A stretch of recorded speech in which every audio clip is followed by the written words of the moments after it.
होली खेले पिए पड़ोसी भांग, खूब पड़ोसी होली खेले पिए पड़ोसी भांग। गया पड़ोसी घर को जैसे फंसी लिफ्ट में टांग। आई देख देख रे उड़े उड़े रहे होली है, उड़े उड़े रे रंग गुलाल आई होली है। उड़े उड़े रे रंग गुलाल आई होली है। अरे लग जा गले से यार, अरे लग जा गले से यार, ये शुभ होली है।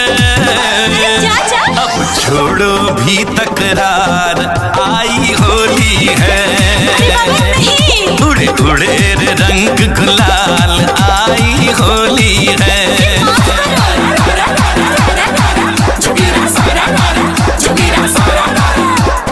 अल्हड़ फागुन आते ही बहती है मस्त बयार, अल्हड़ फागुन आते ही बहती है मस्त बयार। चढ़ी जवानी बूढ़े पर भी खोजे अपना प्यार। हाय देख देख रे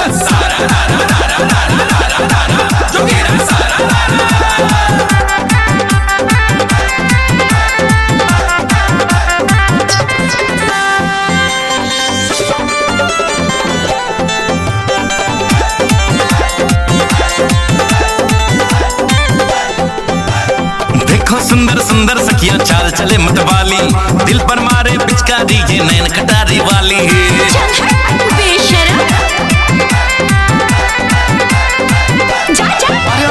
देखो सुंदर सुंदर सखियां चाल चले मतवाली, दिल पर मारे पिचकारी ये नैन कटारी वाली।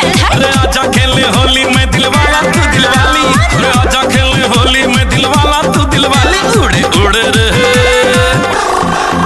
उड़े उड़े रे रंग गुलाल आई होली है।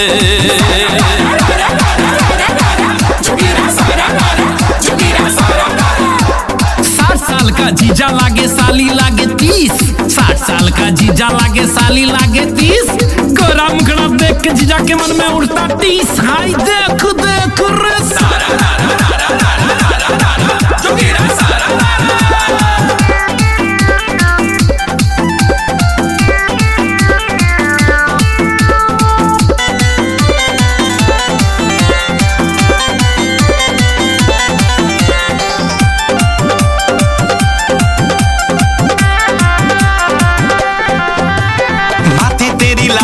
रे मीठी मिश्री वाली।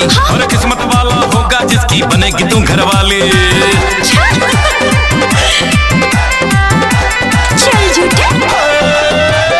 बातें तेरी लागे सुंदर मीठी मिश्री वाली, किस्मत वाला होगा जिसकी बनेगी तू घर वाली। और अब तो